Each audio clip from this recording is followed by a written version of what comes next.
years in and out of the city. I'd like to believe, and I would like the city council to give this project a favorable consideration instead of other projects.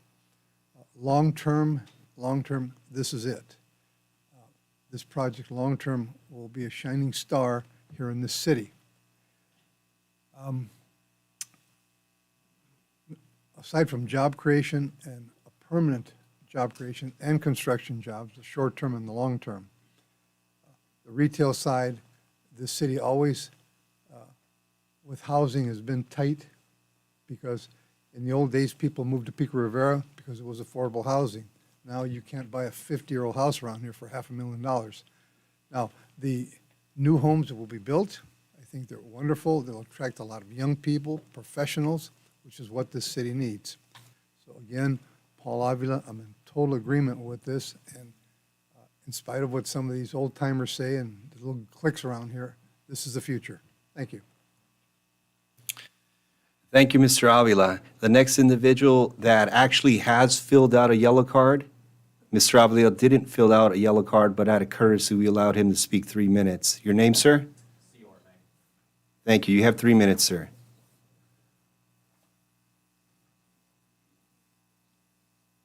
Good evening, Council. I'm C.R. May. I'm a local business owner in Pico Rivera. I just wanted to give you some additional numbers when presenting the reality of what being underhoused in Pico Rivera looks like.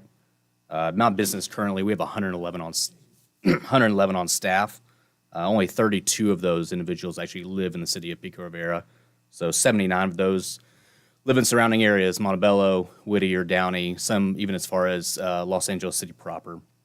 When those employees leave after earning income from the city, their paychecks go to benefit other cities because that money is not churned through the local community. And it actually goes to benefit our neighboring cities instead of our local economy.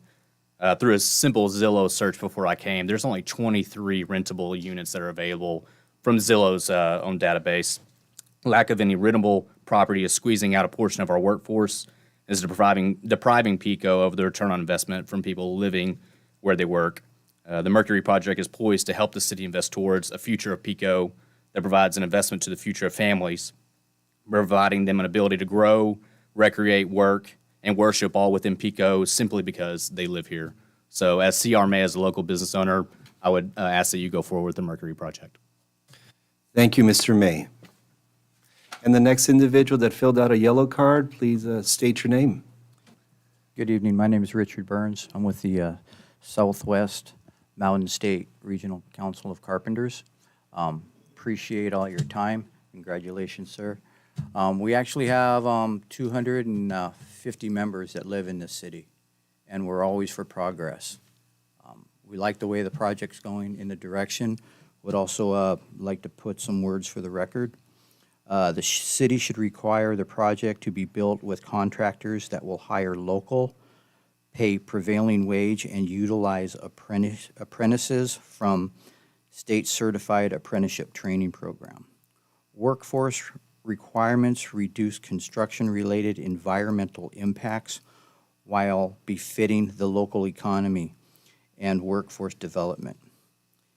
In recent 2020 report titled Study, Putting California on the High Road, a Jobs and Climates Action Plan for 2030, the California Workforce Development Board concluded that investment in growing, diversifying, and upskilling California's workforce can positively affect return on the climate's migration efforts. Recently, the state of California reiterated its commitment towards encouraging workforce development and housing affordability through the Affordable Housing and High Roads Job Act of 2022, otherwise known as Bill Number 2011, which requires projects pay workers a prevailing wage and hire from state-certified apprenticeship program for project meeting certain sightings, affordability, and development standards.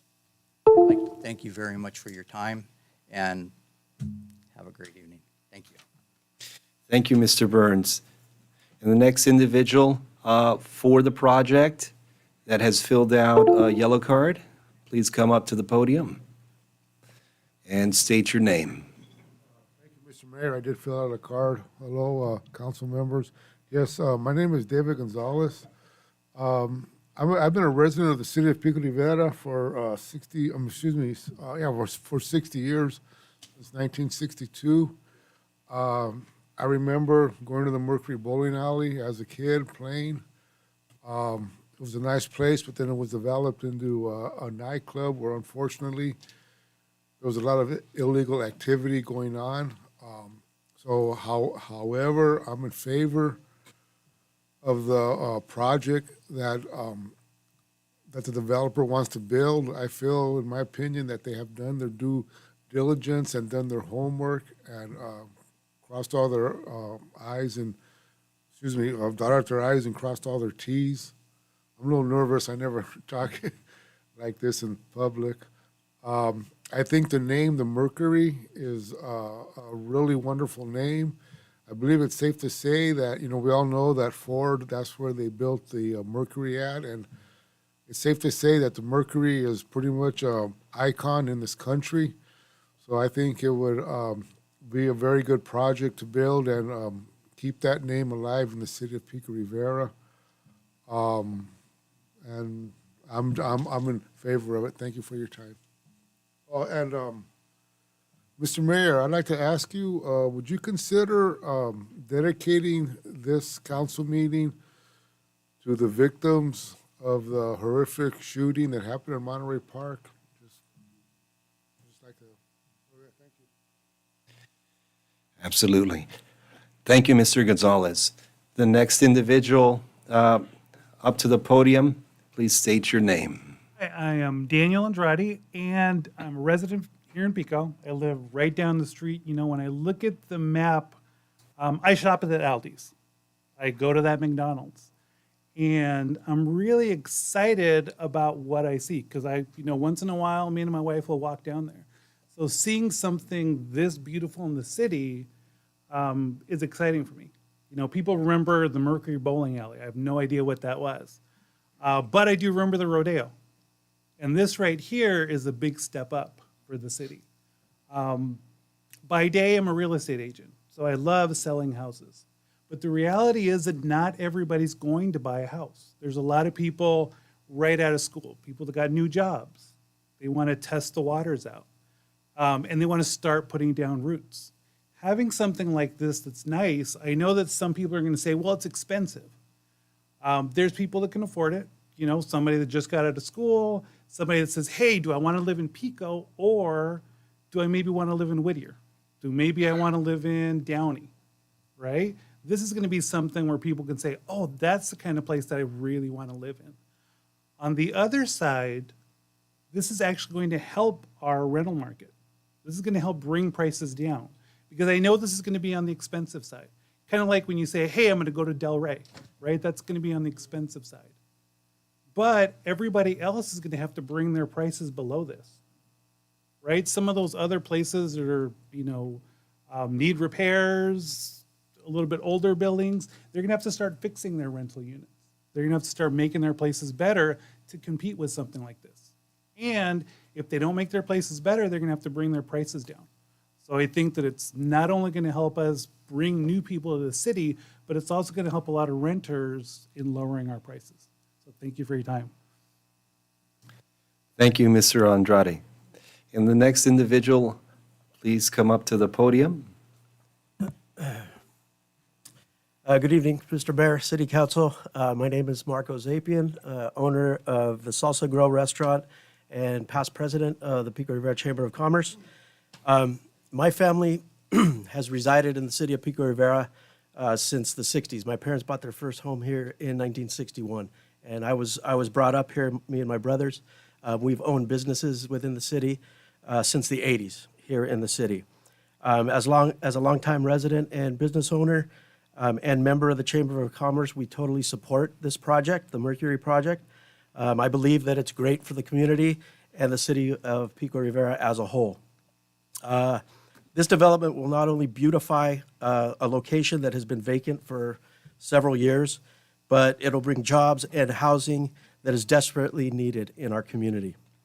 The previous tenant that we spoke about, that a lot of people have spoken about, El Rodeo, did nothing but tarnish the reputation of our city. And the Mercury project will definitely bring a new look and positivity to our community. Within the city, there are really no other properties that would compare to what this project will bring. The biggest concern that we've heard about is parking and the size of the building. And I know that Optimus has done their homework and research for years now and have listened to all of us for all of these concerns. As a result of their research and community outreach, they have designed this building to make sure that it will not have a negative effect on our community. The location in question has been vacant for years, as I've said, and this project will bring a huge facelift to an area, as well as bringing new residents and revenue to our city. This, I think, is the perfect solution to bring not only more business to our community, but also a beautiful residence to a location where an upgrade is well needed. I respectfully ask that the council vote to approve the Mercury project. Thank you for your time. Thank you, Mr. Zapian. Next individual that's filled out a yellow card for the project, please step up to the podium.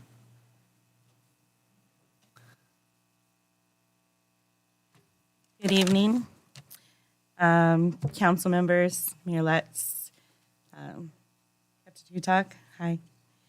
My name is Nicole Arruda, and other than family and friends, my main connection here to the city is through the Pico Rivera Chamber of Commerce. I've been the office manager, and I've been with them for about 7 years now. I met many wonderful people, and I love the spirit that the city has. But one thing I've noticed throughout my time here is that many members, as well as community, concerned citizens, they've always reached out to the chamber asking when something was going to be done with what they called an eyesore, which is the old El Rodeo on Washington and Rosemead. Optimus has presented us, the city, with this wonderful development, a solution to the property, and in my opinion, a great facelift to the city. Adding value is something to always strive for, and what better way than building the city up with a great revenue generator. On a personal note, with this development was first brought to light, I was excited. I have a family of my own, I have 2 boys, and I would love to be closer to the city and reside here in Pico Rivera. So I look forward to seeing what transpires of everything, but I am in for this project, and thank you for your time. Thank you, Ms. Arruda. And the next individual for the project that's filled out a yellow card, please step up to the podium.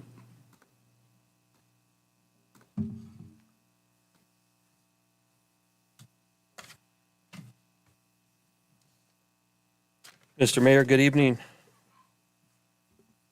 Mr. Mayor's members of the City Council, city staff, residents of the Pico Rivera, good evening. My name is John Contreras, and I am a proud resident of Pico Rivera. I would like to take this opportunity to formally congratulate recently elected board members, John Garcia and Gustavo Camacho. I know that our great city is in good hands once again, and I am excited to see what our future of our city holds for our current city council. I would like to thank Council Member Camacho for confiding in me the last 4 years as Parks and Recs Commissioner. With the direction and guidance, I was able to learn and be part of the great team led by Pamela Ugar. With my time working with the city has been a great pleasure, and I'm looking forward to many great accomplishments in the near future with my new position at the school district. I've always stated that we serve the same community, and it makes perfect sense for both council and board to work together for the betterment of our residents of Pico Rivera. We have tremendous opportunity to make great strides in moving our city forward and helping our residents feel safe, successful, and so that they can enjoy a great quality of life. I believe the current council and board members have a unique opportunity to unite and make great strides in bringing tremendous success to our city and school district. I am also here to support the new construction project on Washington Boulevard that will bring new residents to Pico Rivera. We have been experiencing a drop of athletes in our sports programs at our parks and a decrease in students in our school district, and this new project will help fill some gaps we are currently experiencing in both. It will also bring much-needed sales and job opportunities. As I look back here to my union brothers, will bring many job opportunities to our businesses that are still recovering from the decrease in business that COVID brought. As a board member, I must show support. I must show support to projects that bring in more students to our school district, and I believe that this is a great opportunity for our district to gain students, which in turn keeps our schools open and our staff working. We are the largest employer in the city, so it benefits both city and district to build more housing opportunities that we can continue to provide athletes for our parks and students at our schools. Creating housing opportunities like this is a win for the city and our schools, and I welcome more opportunities that will come to help our great city prosper. Once again, thank you for your time. I look forward to working with each and every one of you. God bless and have a good night. Thank you, Mr. Contreras. And the next individual for the project that's filled out a yellow card, please step up to the podium. Step up, please. Any additional individuals? I do know that we do have one of the principals here that did fill out.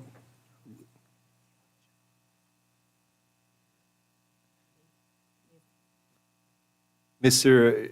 Joseph Shabani, one of the principals, you do have an ability to make comment if you'd like, and you did fill out a form. Mr. Mayor, if you don't mind, I'll reserve it for after. Mayor, we have somebody on Zoom as well. Okay. And the individual's name on Zoom? Jairo Keme. Okay. Jairo Kemet, can you hear us? Yes, can you hear me? Thank you, sir. You have 3 minutes. Thank you. Good evening, Mayor and City Council. My name is Jairo Keme. First, just a very quick note. If it's yet to be decided, it's my hope that you maintain virtual call-in options. I'm actually calling in from Cal Poly Pomona, where I'm working on my urban planning degree, and I'm now late to class. Without the call-in option, I would not be able to participate this evening. On to the matter at hand. As a resident of the city, I'd like to express my rather tepid and conditional support for the Mercury development. With respect to the development team, it's a little bit difficult to express any high-level sense of enthusiasm for this private development. However, I also recognize that we're in the midst of a housing shortage, whose impacts we see in a lack of housing options generally, rising costs for housing, and increased homelessness. On its own, this project is a tiny step towards alleviating these concerns, but it's also true that the collective roadblocking of new housing by communities such as ours also fails to address those same concerns. So I'm here supporting this project the same way I would support, say, a public housing project or a subsidized affordable housing project. If the council has any sincere intention of doing its part in addressing the housing crisis, it's my hope that this very council creates the conditions for the development of more affordable housing projects in the future. I also mentioned that my support is conditional. It's conditional on the validity and the strength of the supporting analyses presented by the developer. This is beyond any expertise I may have to comment on, so it's left to you, City Council and staff, to assess.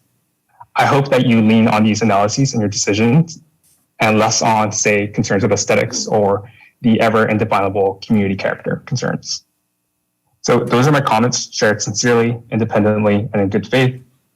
Whatever your decision this evening, I also hope that you practice sincerity, independence, and good faith.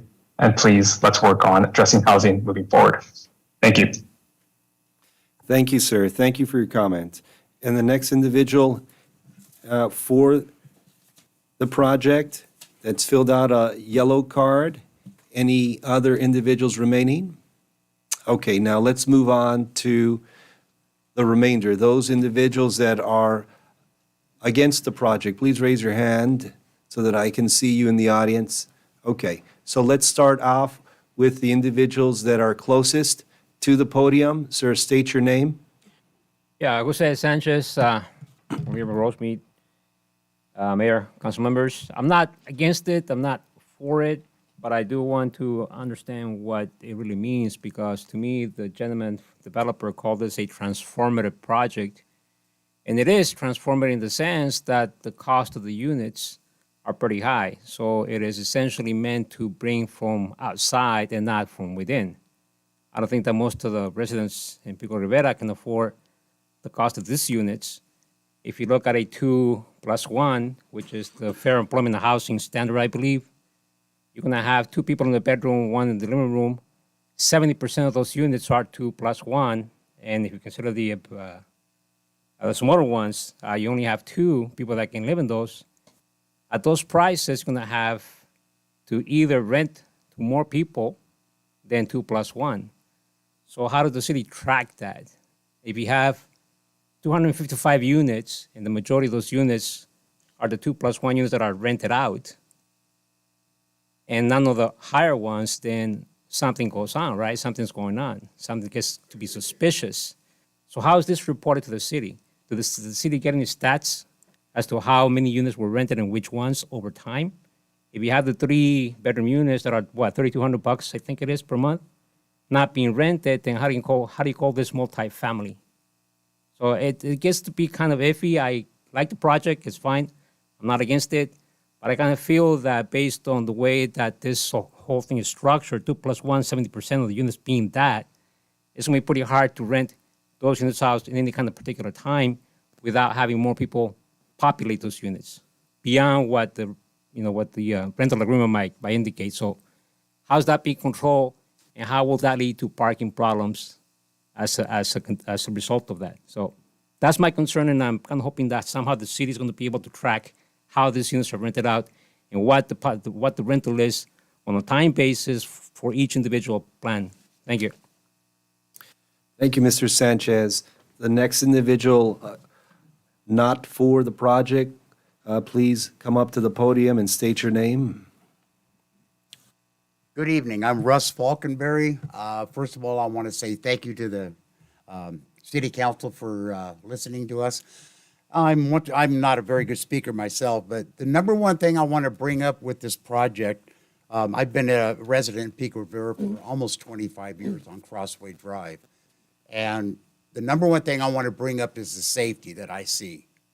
I know that the El Rodeo nightclub was a different organization other than residency, but the number one problem that I see is the parking and the traffic. I lived it, I experienced it, I saw a lot of close calls, people walking down Crossway Drive, parking for the nightclub, but there's going to be parking and traffic issues that will come from this development, and I'm very, very concerned. If you notice the pictures that were shown earlier on Crossway Drive, they had no sidewalks. So the people that will be using Crossway Drive for parking, they will be going down there walking on the street because there is no sidewalk. So safety is going to be a number one thing that I'm seeing here, and I've seen it, and I hope I'm wrong, but I don't want to see any safety issues come from this thing and anybody gets hurt. So that's what I have to say, and thank you very much. Have a good night. Thank you, Mr. Falkenberry. The next individual not for the project, please step up to the podium and state your name. Hello, Mayor. My name is Gary Bynum, City Council. I'm a long-term resident. I bought my house when I was 18. I live about a block and a half right off of Crossway and Karen, and I've seen all the changes. I remember Ford. I remember all those places, and we've had some terrific parking issues. We have problems now with Washington Boulevard. If you go down Western Washington and it's coming home from work, it's backed up to make a left turn on Rosemead. And now right to your left, you're gonna have this big complex. And first of all, let's not forget about one thing. It's a zoning issue. This project, it's not zoned for it, so why are we even talking about it? I'm all for housing. I think it's great that we do that, but in this area here, it shouldn't be there. Not this project, it's too large. I'm all for the brothers. I'm a past business agent. I'm all for union workers and growth and work, but this area is congested as it is. I mean, I've been there many years. My children have been raised there, walk the streets. It's not safe now to walk around there because we got homeless hanging out by the liquor stores. We got people around there. And if we have parking issues, the city's closed now every Friday. It used to be every other Friday. You can't even call for assistance. So that's another issue. So now we're going to have more cars, more people, more phone calls, and no one to pick up the phone. We have some problems we have to fix before we do something this large, this close to the residents. I support the city of Pico Rivera. I've always voted for everything for growth, and I've helped, and I've voted positive for everything that you've done, and I looked at everything. First time I've really got out and spoke. I'm retired now, and now I really look and I sit and I see the changes, and I see positive, but this is a negative for this area. It's too congested, and it's just gonna make it worse. So please reconsider what you're doing, because we have a lot of growth, and maybe put this somewhere else on the outskirts, somewhere that's not congested. That's a prime area, and it's too congested as it is now. We have across the street, we have shopping over here, we got shopping everywhere. It's just, and to bring that in, you're gonna have cars everywhere and people. And this gentleman back here mentioned sidewalks. We don't have them, and we got people everywhere. It's gonna get worse. Thank you for your time. Thank you, Mr. Ibanez. The next individual, please step up to the podium that filled out a yellow card. Please state your name. Good afternoon, Mr. Mayor and City Council members. My name is Joseph Gonzalez.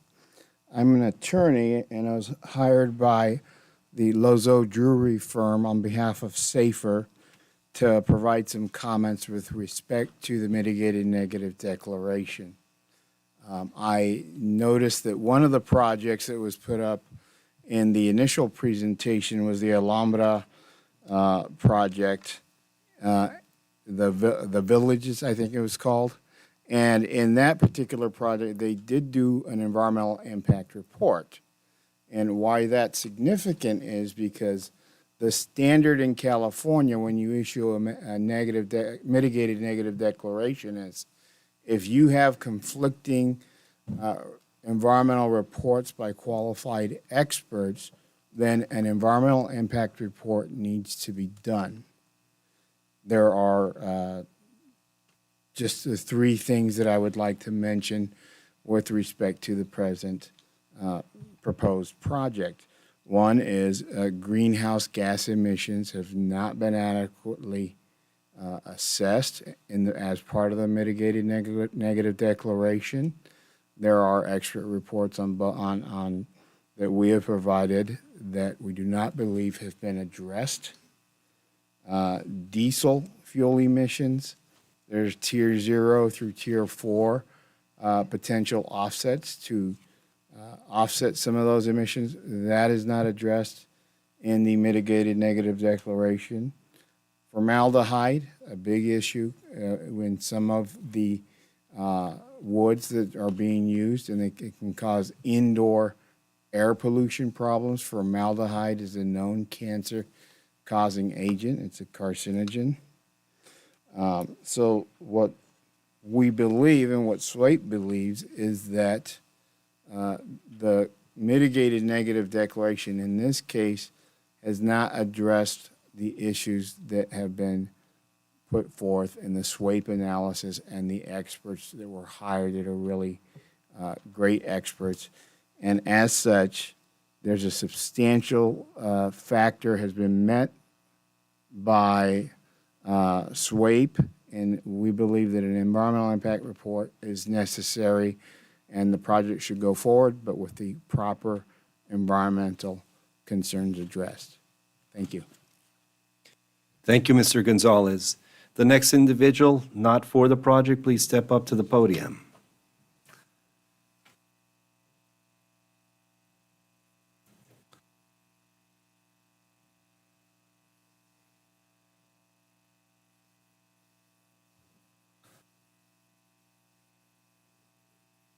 Please state your name, sir.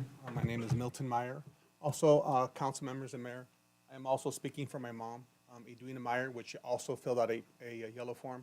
So I respectfully ask for the 6 minutes of both times put together. Is she present?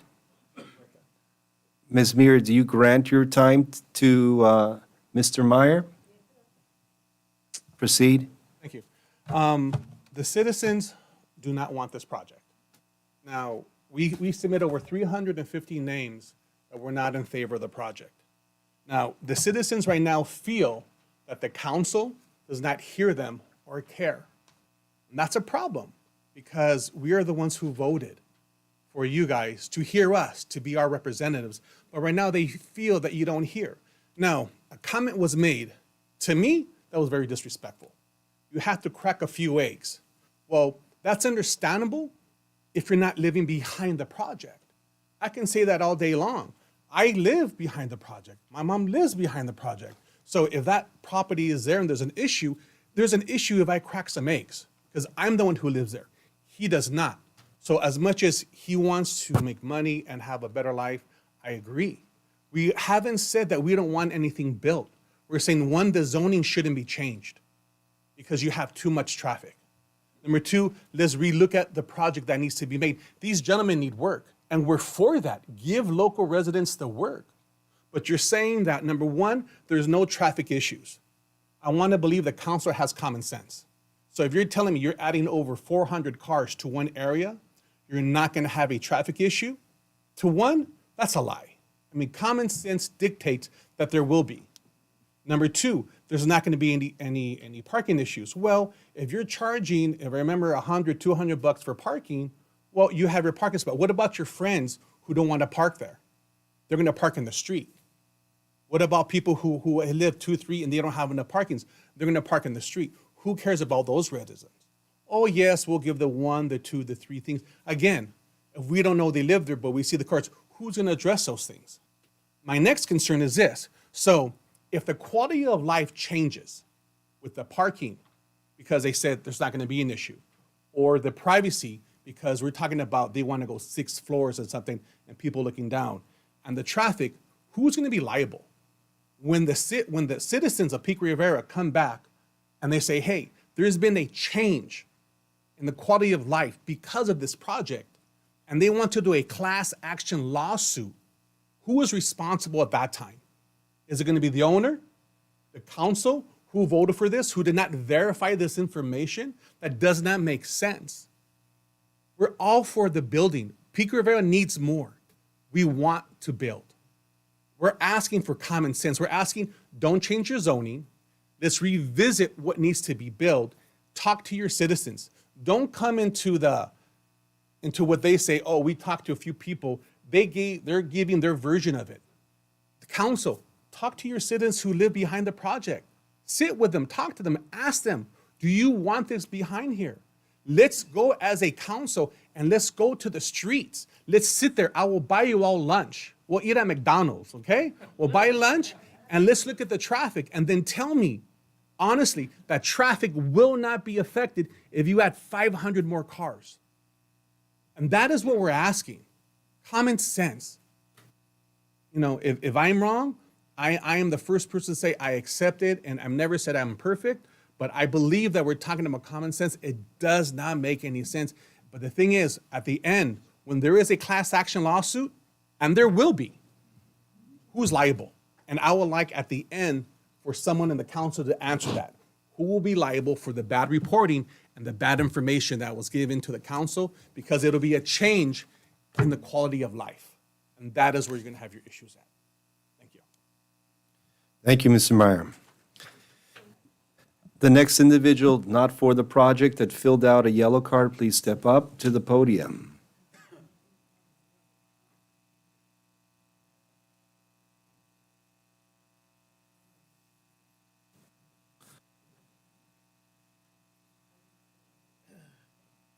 Hi, my name is Kathleen Halton. My parents bought this property in 1948. And I know we need more housing in the city, but it needs to be readdressed as how many units you can put per acre. 91 is just too many.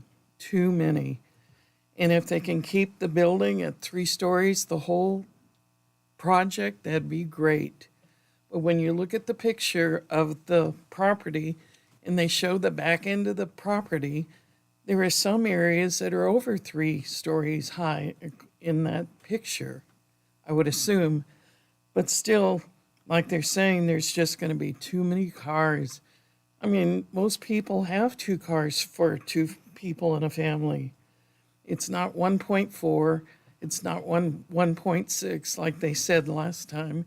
You have to round up. You can't have a car with just 0.4. I've never seen one.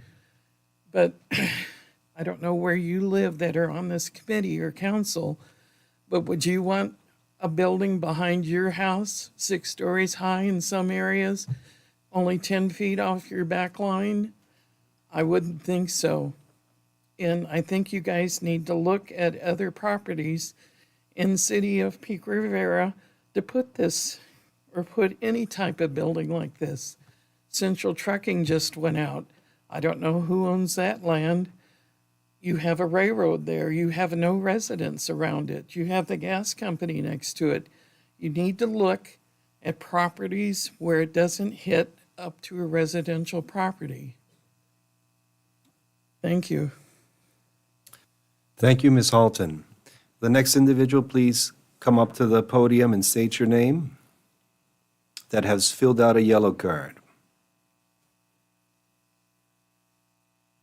Good afternoon. I'm Elvie Alvarado.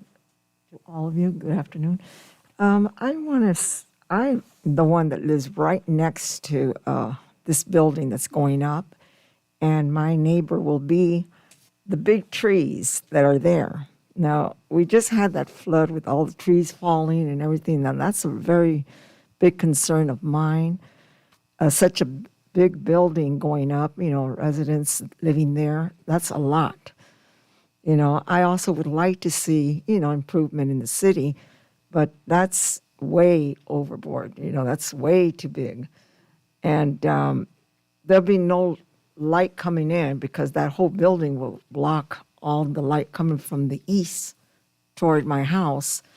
And also the privacy, everything that's included with all the cars. There was always a problem with the rodeo when it was there, with the cars. And, and a lot of people walking around. Now, this is going to be the same thing because that's a lot of, residents living. And I don't know how they plan, in an emergency to get into that place. If it's all in a circle, all the cars inside. What if there's a fire in there? How's the fire department going to get inside that building to a car to do an extinguisher? That's going to be a big problem. I would like this building to be also in a different area where there's no, not that many residents around. And that would be great. Or make it a lot smaller. And also, if you can make the trees, bring them down some. Because that's a lot of trees right there. That's way, a lot. It's just a lot. And I don't know who else lives, it's here in the council, that lives in that area. But I'm right next door. I mean, I could look over the brick wall, and that will be the whole building and the trees and everything. I have to deal with that. And I would, I wouldn't like it to be there. Maybe it can be moved to another area where there is more room for as many people as they're saying there's going to be in there. That's a lot. And I don't know how it's going to be with, are they going to have the homeless people living in there too when you can't rent? How is all this going to work out? Because I've been listening to the news and I know that. Thank you, ma'am. Thank you for your comment. Okay, well, I still got minutes there. I So I would apologize. like- You have, is it 15 seconds when we blink the red light? Oh, Or 30 seconds? it's right now. Thank you. Please continue. If you had a closing sentence, please continue. No, Sorry for that's the all I interruption. had to say, that I really would like it not to be as big, or to be in another area as big, but where there's no residents. Thank you, ma'am. That you could expand all this. Thank you. The next individual that's filled out a yellow card, please step up to the podium. We have George Juarez. Mr. George Juarez still in the audience? George Abadala? George Abadala? Eddie Blanco. Esther Anaya.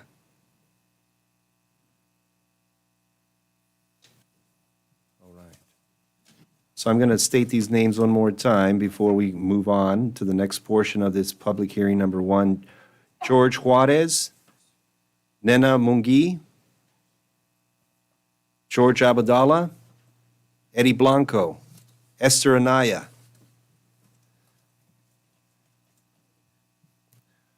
Well, that concludes that portion of the oral communication from the audience. Now, we do have any questions or comments from our dais? My apologies, Mr. Mayor. If the applicant, the project applicant, wishes to address the council before we come up to the council level, they'd have an opportunity to do so at this point in time. Yes, Mr. Shabani for rebuttal. Thank you, Mayor. I just wanted to address some of the issues if I can. I'll try to go high level and quickly. I know it's getting late. There was a discussion about verifying what we have said to the city in terms of our reports, our third-party reports. As you know, the Planning Commission did have independent review of all of our reports. The city hired its own consultants. The consultants provided the city with their own reports verifying our information. With respect to parking, I know parking has been an issue. Again, we have a parking study. The city also has a parking study. And again, if you keep in mind that idea of the Texas wrap, why would a resident go park 5-10 blocks away and walk when they can park right outside their apartment unit? Quality of living, I know that issue came up. The city consulted 2 experts who said that this would help the quality of life in the city. It would not bring it down. It would not bring values down. It would help bring them up. There was a comment about a fire. The fire department has reviewed the plans. There are fire access lanes. There's obviously sprinklers in the building. There's enunciators. It is going to be built to current safety codes, so that shouldn't be an issue. Thank you. I have a question. Yes. When is this project anticipated, if approved, for completion? Thank you, Councilwoman. So as it stands now, we would need the entitlements approved, and then we would arrange our financing. We would hope that that would take about 9 months. Well, so there are two aspects, I'm sorry. There's the financing, and then there are the actual construction drawings. Those would take about 6 months. So 6 to 9 months, if all goes well, we'd submit the plans to the city. The city would need to review them, the actual construction plans as opposed to the conceptual plans, which we have right now. It could be, I'm sorry, not to interrupt, could be a little longer, could be a little shorter, but that's the estimate. That's how typically it would work. Councilmember Lara? Thank you. Would you, or maybe you brought attorneys, I'm assuming? No. No, okay. I don't like attorneys. Would you address, or if you care to address the attorney Gonzalez? He talked about greenhouse gas emissions, diesel, and formaldehyde. Would you like to address that? I can give you the honest answer. I can give you the technical answer. If you want the honest answer, Councilman,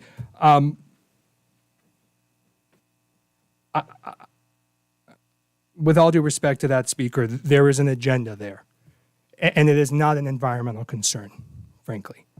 But I will tell you that today's volatile markets make a project's cost extremely prohibitive. This project benefits all working class families as designed. Any added costs would price out targeted tenants and make the project extremely challenging to be financed and challenging to be built. It's important that this project become a reality and that it's approved as proposed. We have owned the Pico Rivera Marketplace for over 15 years. We understand the importance of benefiting the community, especially as it comes to opportunities and jobs. And this project brings needed housing. It brings retail. It brings support for local businesses. And we've designed this project in a way to put the community first.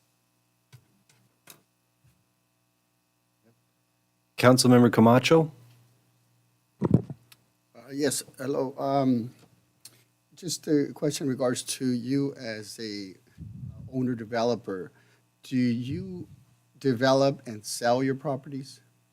No, Councilman, our intention would be that we'd be long-term holders and operators of the project. We've owned the Pico Rivera marketplaces. I'm sure now people are tired of hearing about it.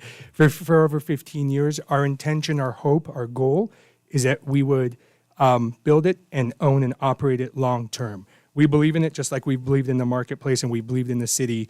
We're not merchant. The term in the real estate industry is merchant builders, people who build and sell, build and sell. That's not us. And as far as your other housing projects that you have, how would you compare those projects to, say, this project at the level of quality? So we own about 50 different projects, apartment projects. We also own retail, office buildings, and things like that.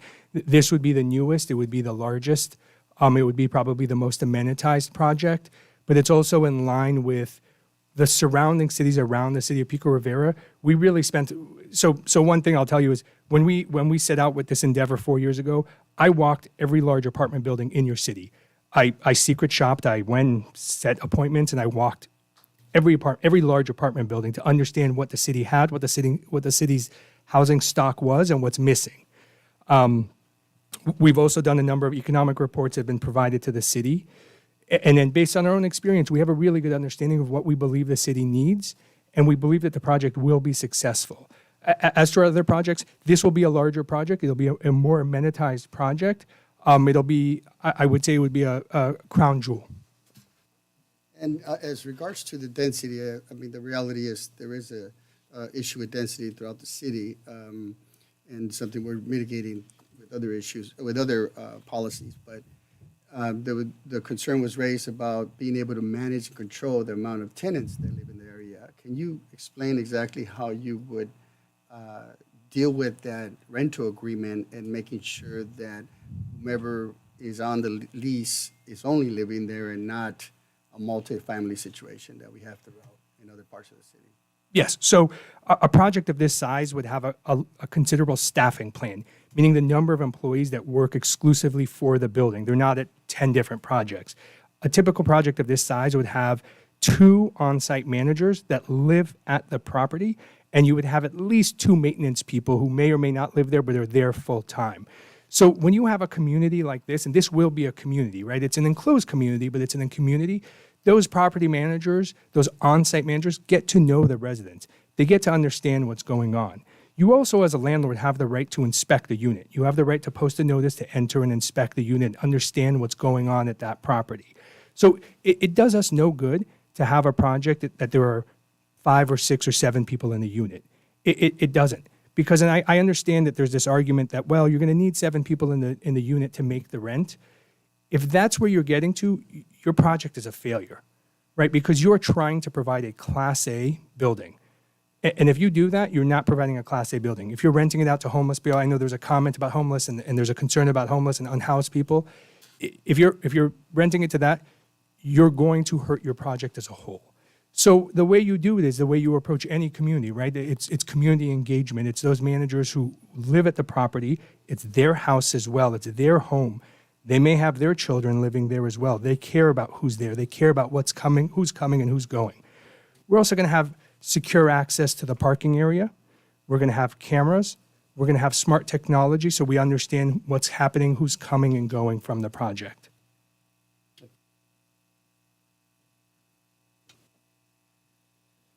Any more?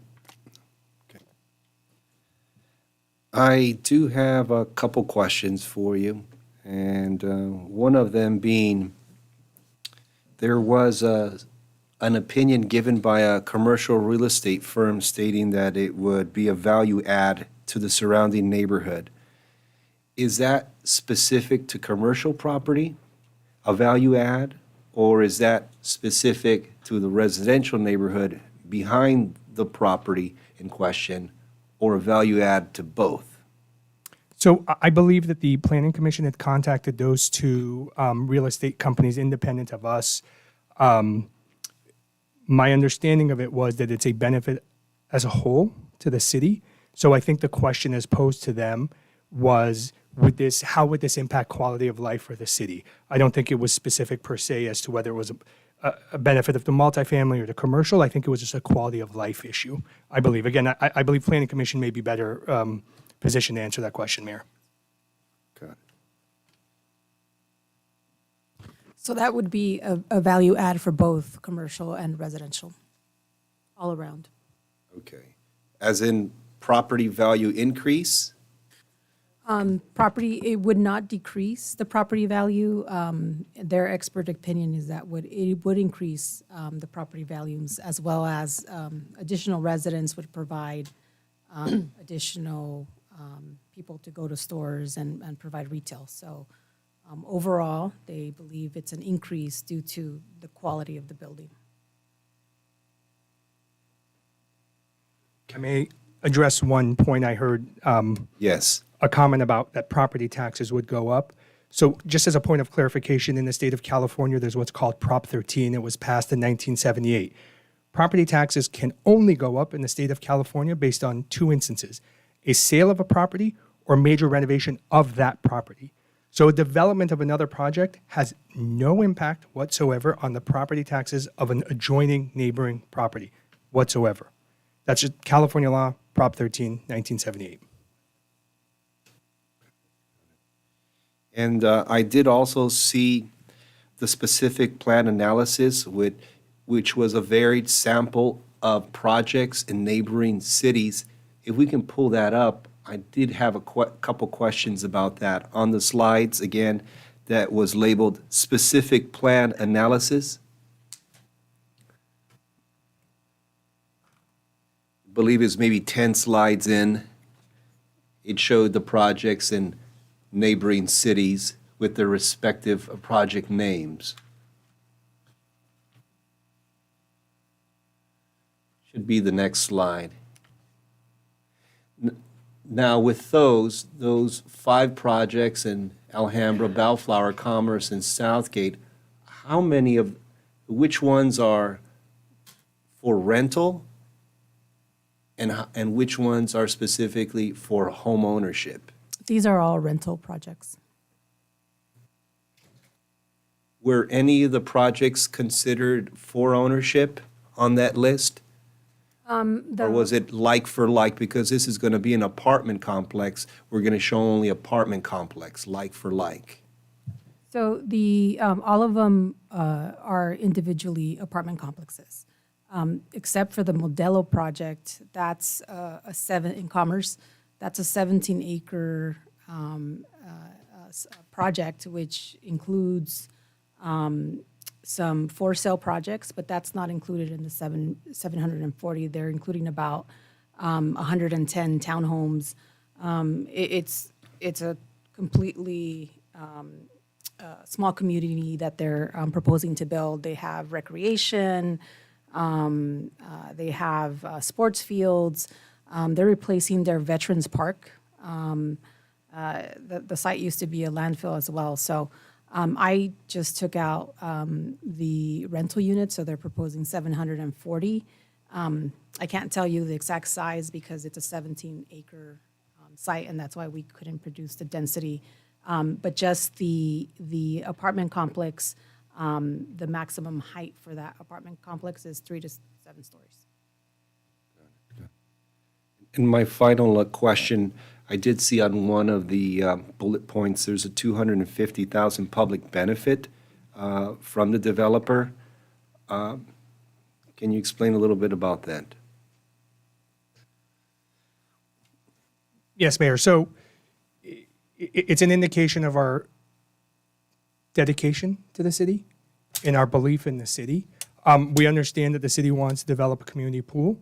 And we felt it only appropriate, having both been a long-term owner and hopefully a long-term owner of an apartment building in this city, that we help contribute to the vitality of the city. Thank you. Thank you, Mr. Shabani. Thank you, Mayor.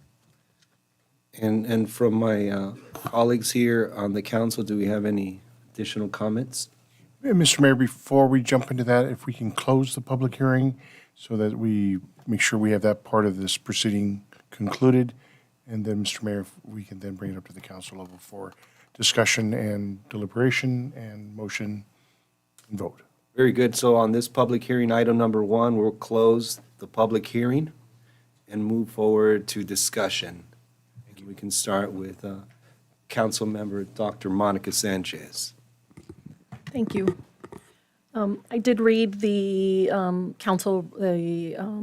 agenda report that came, and I feel this is a difficult decision, but I think that in citing our plan, we adopted in 2022 in September.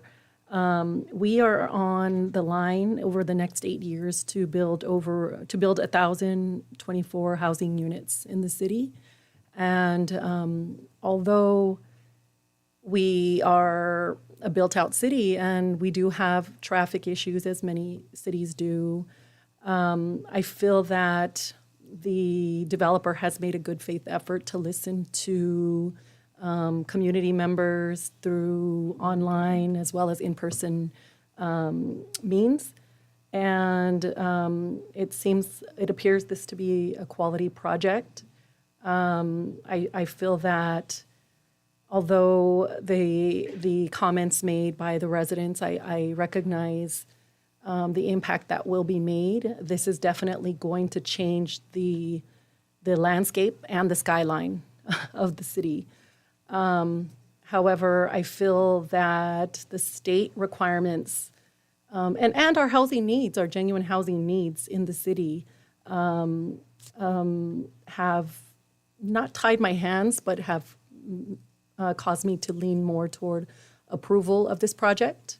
I would like to request the developers, Mr. Shabani, I feel he has made a good faith effort, and to continue conversing with the residents as well as the labor regarding your plan to, I think, bringing 52 permanent jobs, including the permanent people that will be there, as well as the construction workers. We definitely support labor and want to see local hire, prevailing wage. Those are really important to us as well. I do recognize this is a private development project, and the city does not exactly have a say exactly to put it on an outskirt. The owner owns this land. And when we look at what it was before, and what it is now, it's an eyesore. It's a vacant lot, and it's been that way. I feel that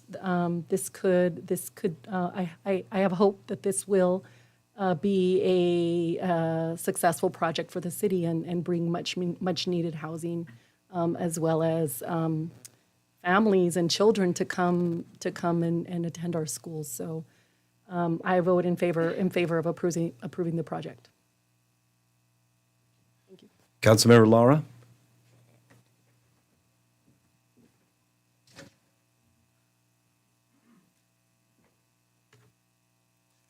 I think I was, well, no, I know. I was part of that June 2021 initial Zoom meeting when this project was first presented to the public.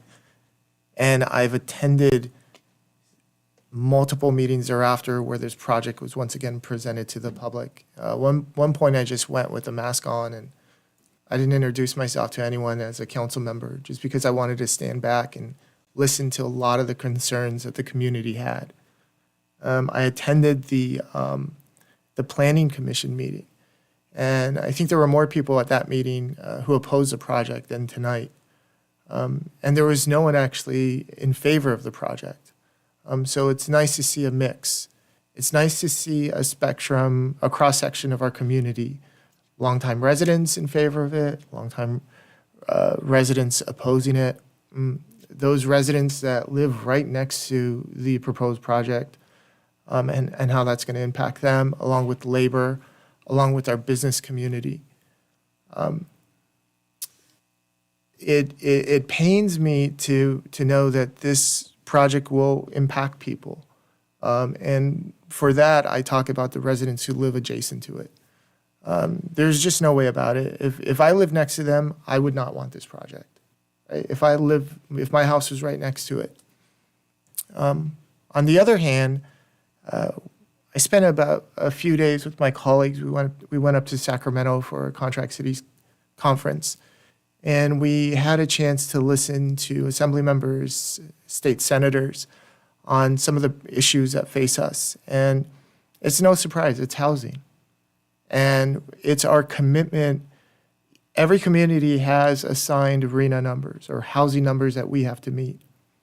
In fact, we were fortunate enough to where our arena numbers were decreased because our team pointed out that Pico Rivera is adjacent to a failing water dam.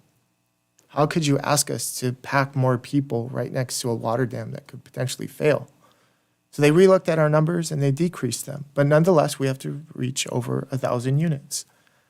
And how do you get there with a city that's built out, right? How do you get that number? You do projects like this. And I had lunch with another gentleman who I had come to learn who's just very intelligent, very insightful regarding housing. And he told me he grew up in Hollywood. He grew up in West Hollywood. And when he grew up about maybe 30, 40 years ago, it was all single-family homes for the most part. But if you go to Hollywood today, if you go down side streets, there's like 5 or 6 floors of apartment buildings in residential streets. And that community lost its character of these single-family homes. I say that because having to listen to residents, there's some of that fear that by doing this project, you open up the floodgates for other projects like this to happen. And you change the character of Pico Rivera. You just change the character of it. And I wish Pico Rivera could stay single-family homes. But when you look at the state mandates that are coming down, right, you can convert your garage into an apartment. Now they did away with zoning where you could have multiple units on a property lot. And it's just creating density. So if there's a project where we need to keep density, or if there's a project that we need to meet our arena numbers, then I support a project like this. And I'll tell you why. I support it because it's a $100 million investment in our city. It brings new residents. It brings new children for our schools. And it looks beautiful.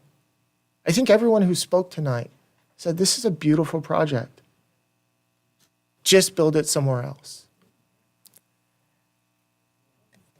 And if that was the case, I fully believe that if there was a piece of property where this was not going to affect anyone, that those projects would go there. But it's hard to come by, right? Those lots in the city of Pico Rivera. So, it pains me for the residents that are truly impacted. But once again, this is the way to go in terms of housing. We need to keep it in our major corridors, Whittier, Washington Boulevard. And we need to fight and push back from allowing dense housing within our residential streets. Because I don't want Pico Rivera turning into Hollywood. And my last comment is, Pico Rivera is such a gem. It's a gem waiting to see its next level. You have major freeways that are intersecting. You move out to La Habra, to East Whittier, you got to drive 20, 30 minutes to just get to a freeway, right? So it's this type of investment, this type of aesthetic appeal, this type of mix with businesses and residents who can walk across and go to the carniceria that's there, that can go to Zapian's, La Salsa Grill, to go to Del Rey if they want, to go to, Panda Express, to go to the gym. This is the multimodal type of housing that I want to see if we have to go with density. And keep in mind, the Gold Line is coming down eventually. It's going to come down Washington. We're going to have a rapid bus line going down Rosemead, and even potentially a bullet train going through the city of Pico Rivera. either you embrace that mass transit or you don't build for it. And when you look at the way the West was civilized, right, or the way the West was cultivated. I'm Native American. I can't believe I said civilized. But you get what I'm saying. If you look at the way the West was put together, there were railroad tracks that went from east to west. And if those cities didn't jump on board and demand a stop along the railroad station, those cities died out. Pico Rivera has that opportunity to transform itself, but yet still keep its character of single-family homes. I'm in favor of this project. Councilmember Camacho? Yes, thank you, Mayor.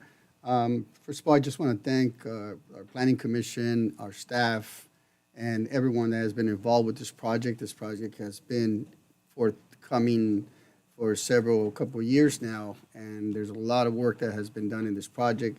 And I also want to thank all the residents, not only that are here today, but also have participated in the meetings over the years to express their concerns and provide us some feedback, because it's important. We want to make sure that we're not missing something and hear your concerns as we've read the comments that were provided in the previous meetings. So I thank you all. This is not a easy project. It's a huge project as it relates to housing. We got bigger projects in the city coming, but this is the largest housing project that is before us. I recall the days of the rodeo and the issues and the impact that the rodeo brought to us in a negative sense. And I also recall when it eventually shut down. There was a time where the property owner chose to want to continue running the rodeo through a different management after the previous management or operators left.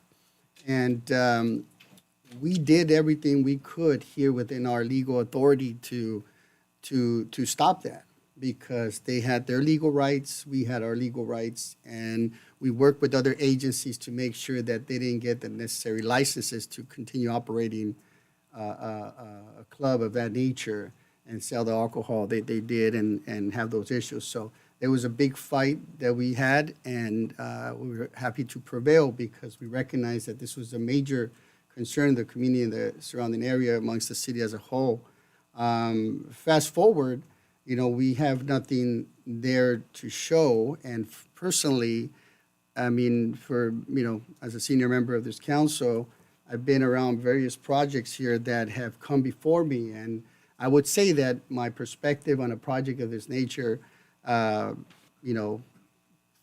years ago would have been an automatic no. I would just not support a project of this nature because I echo comments of my colleagues that because of the fact that I too wanted to maintain the character of our community. So much so that as a past president of California Contract Cities Association, I've been in the front line in Sacramento fighting legislators who are continuing to pass new laws that create this density opportunity for developers. And we have won some of those fights. SB 50 is one of them. Because again, I have nothing against the idea of housing development. We need it. It's obvious, the reports and what it creates. But it also, as I have been elected and you elect me to be here, is to maintain that character of our city. But unfortunately, reality that exists today that didn't exist yesterday is that the legislation that's being brought before us and the bills that are being signed by the governor, once again, favor housing. And that's great, and that's okay. Create jobs, and that's great, and that's we support.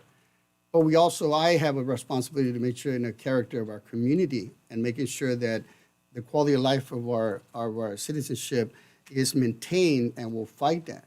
The reality is we're losing those fights. This legislation, good or bad, and again, I'm here elected to represent the residents of Pico Rivera. I'm not here to solve California's problems. I'm here to solve and help the issues of Pico Rivera.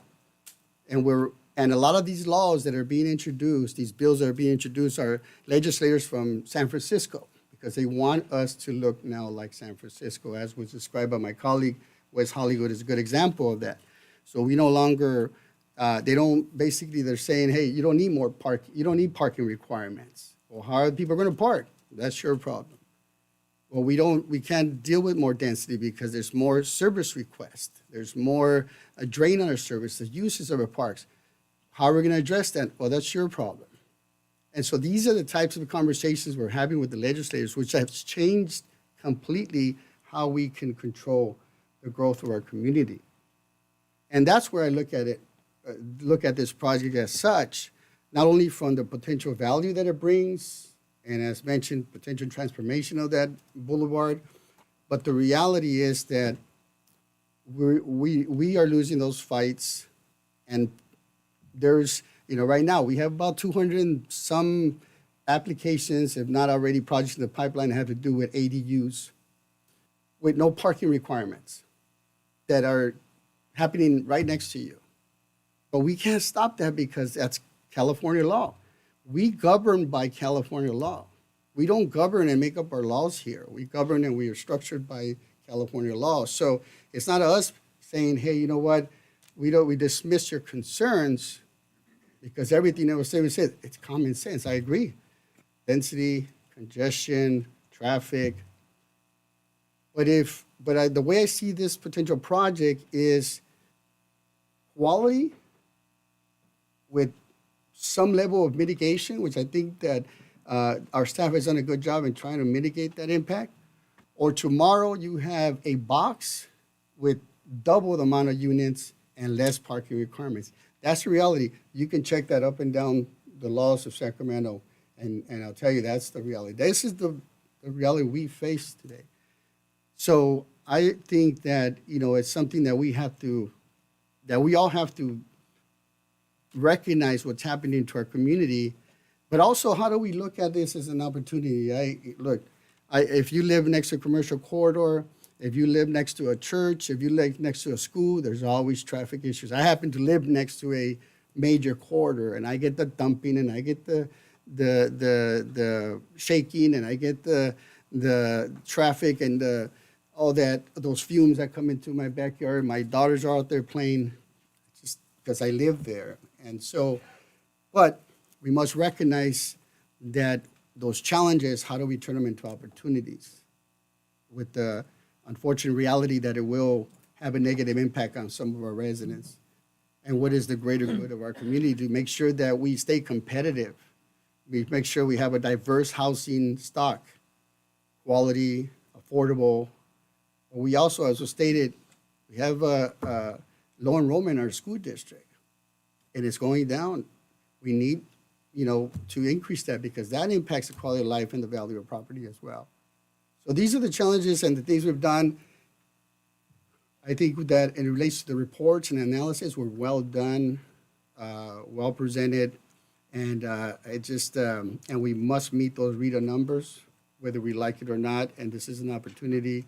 And I think those corridors, whether it be Beverly, Whittier, Washington, Slauson, or Telegraph, those corridors will continue to have this kind of potential. And so we want to move it out of the residential and put it in the commercial. So as it relates to our carpenters, thank you for being here. And I do believe that prevailing wages and apprenticeship programs is a big, important thing, and I'm a big advocate of such. So I hope that we can continue that dialogue with this project as it relates to where it goes with this project. So, thank you, Mr. Mayor.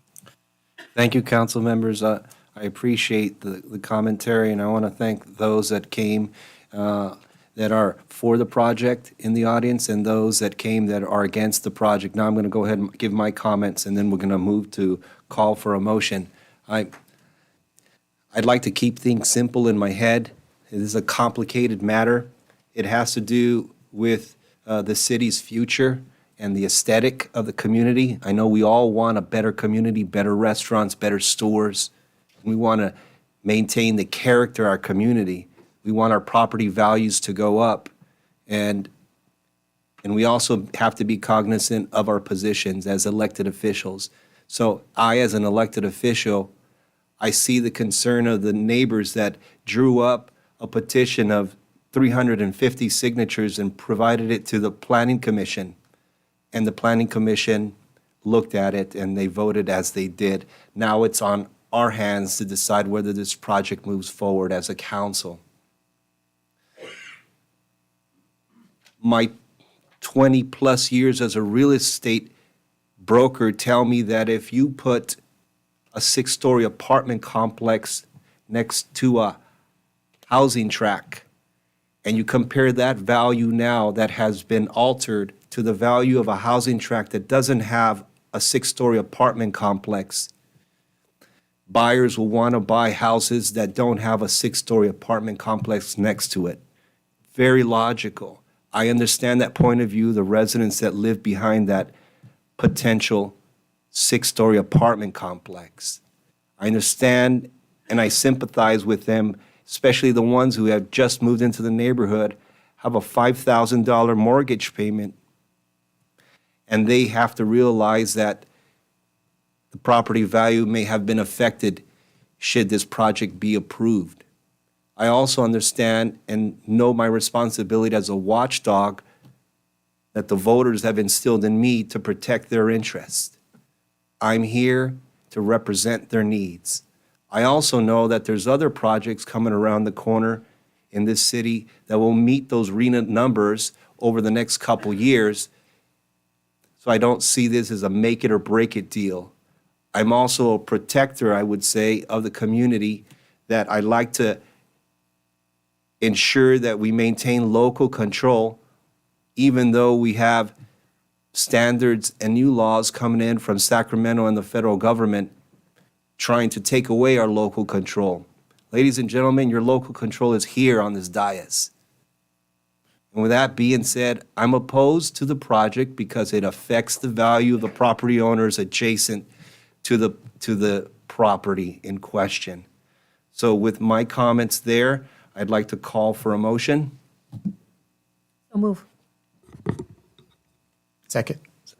All right. Madam City Clerk, can we Just have for roll call? clarity, it's a motion to approve In staff's favor as recommendation. recommended, And as all the elements of staff's recommendation. Yes. Motion and second? Yes. And then be proper for roll call. Yeah, Madam City Clerk, can we have roll call, please? Councilmember Dr. Sanchez, Yes. Councilmember Camacho, And before I cast my vote, I just missed one item that's going to be, I mentioned about my opinion in the past versus today. There's an item on the agenda today that is asking us to approve an 18-unit single-family residential. This project has been before us over 4 years. The reason we chose this project way back when is because there was 3 proposals: high density, medium density, and single family. We chose single family because this is the right adequate. I believe that if this developer would bring this project forward, it would not be single family. It would be a whole different housing development altogether. I vote yes. Mayor Pro Tem Laura, Yes. Mayor Lutz, No. motion carries 4-1, 3-1. Excuse me. Now moving on to the second item of public hearing. Gonna get We'll need to, Councilmember Garcia back. Ask Councilmember Garcia to rejoin the council. So we're going to do a 5-minute recess. A 10-minute recess. We'll be back in 10 minutes.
Meeting back in order, and we're returning to public hearing item number 2, which is approval of a proposed resolution amending customer power generation rate schedule for Pico Rivera Innovative Municipal Energy, also known as Prime. And it is now the opportunity to open the public hearing. Do we have a memo from the city manager?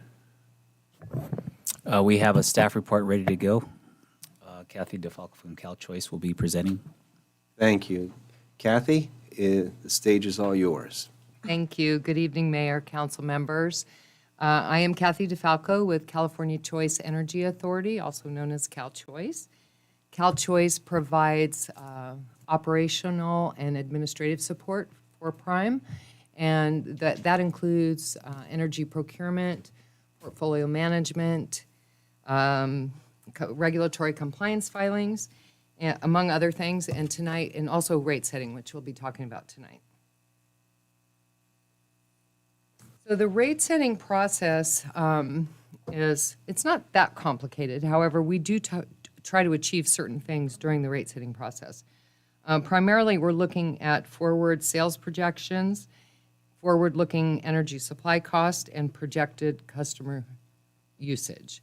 What we're trying to accomplish in the rate setting process is to be competitive while making sure that we set the rates in such a way that revenue is sufficient to cover all operating costs. In addition to providing competitiveness and covering operating costs, we also set rates to build reserves, fund future programs, energy efficiency programs for Prime customers, and to provide equity among customer classes. And we want the bills to be easy for the customers to understand.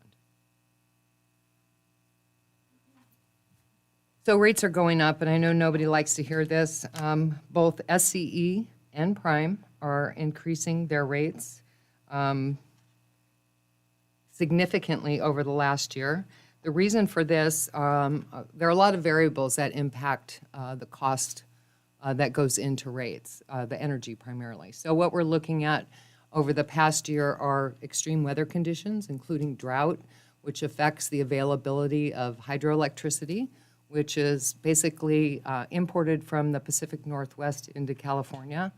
And then, of course, other natural disasters, extreme heat events, which increase usage, increase demands, creates pricing volatility. Geopolitical events, such as the war in Ukraine, that also affects pricing. Just the lack of stability, I guess, in the world environment.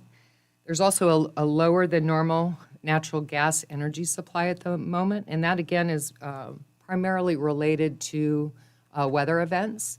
The end of November, December, we saw very cold weather throughout the United States.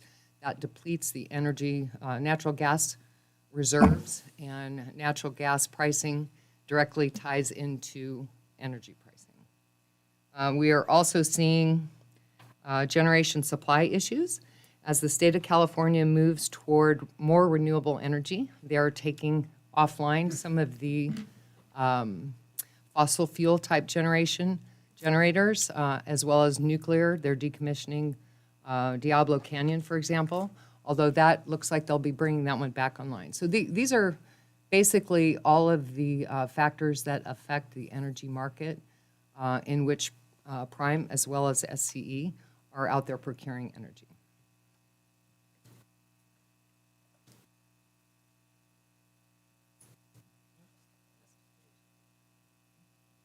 So Prime, however, continues to offer benefits to its customers. Prime has been in operation since 2017. Prime will offer all customers a 3% discount when compared to SCE's rate. The average Prime residential customer will save between $2 and $3. That's based on a residential customer average usage. It's, I believe, about $2.65.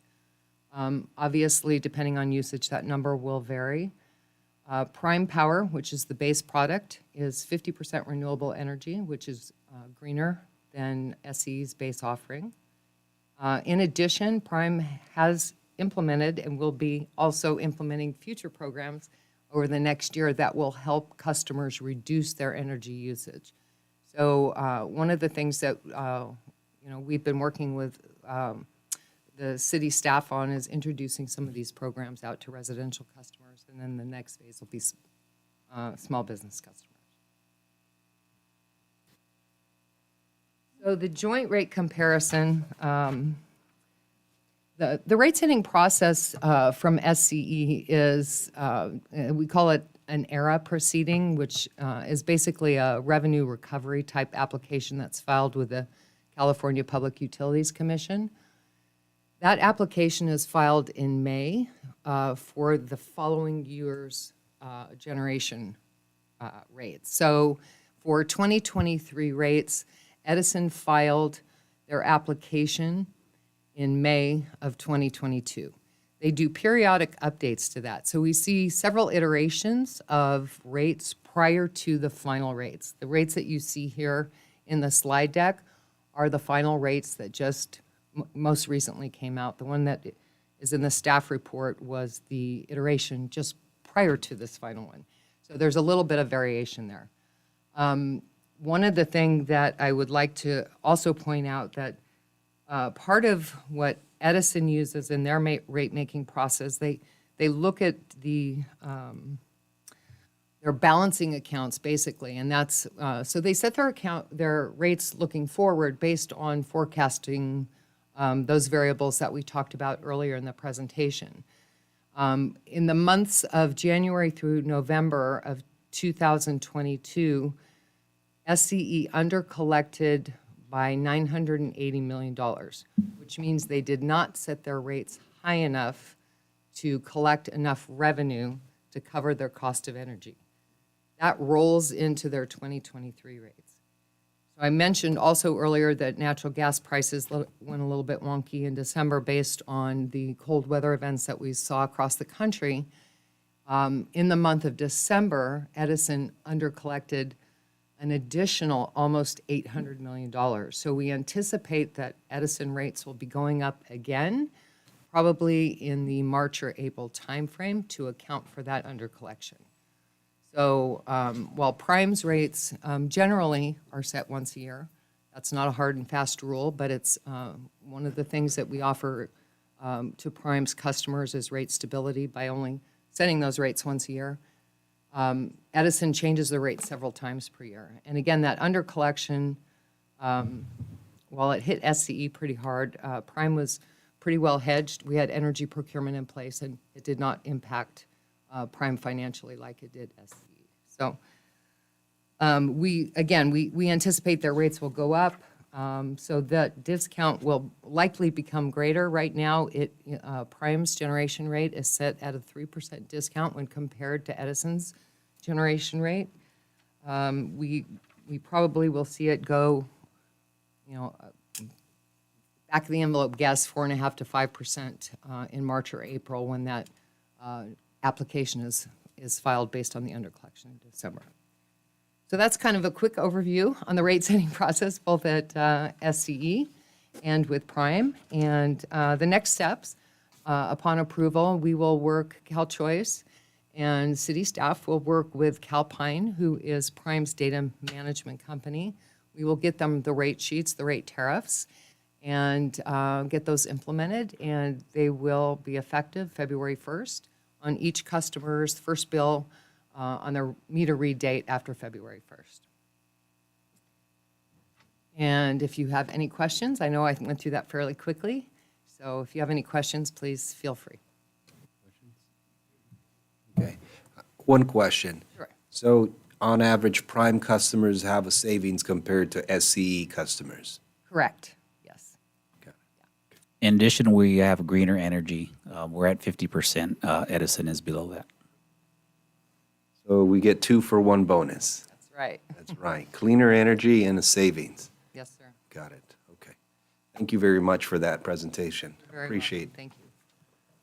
Now, do we have any written and oral communications from the public? Okay, then I would imagine it's appropriate to close public hearing item number 2.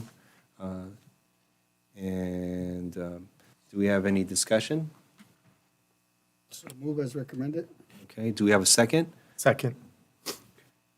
And may we have roll call, please, Madam City Clerk? Councilmember Dr. Sanchez? Yes. Councilmember Garcia? Yes. Councilmember Camacho? Yes. Mayor Pro Tem Laura? Yes. Mayor Lutz? Yes. Motion carries. Thank you. Mayor, before the consent gets taken, I'd like to add item number 17, which is the budget calendar, to our consent calendar. Okay. Got it. Thank you, Mr. City Manager. Item 17 added to the consent calendar. And now we move to the next item, which is public comments. We do have two public comments. One is from Jose Sanchez, and I believe Mr. Jose Sanchez is here. And Mr. Sanchez, your 3 minutes. Thank you. Mayor, council members, this is on item 15. This is the container ordinance that you're trying to pass. Hopefully you won't. Basically, I think that is an extortion.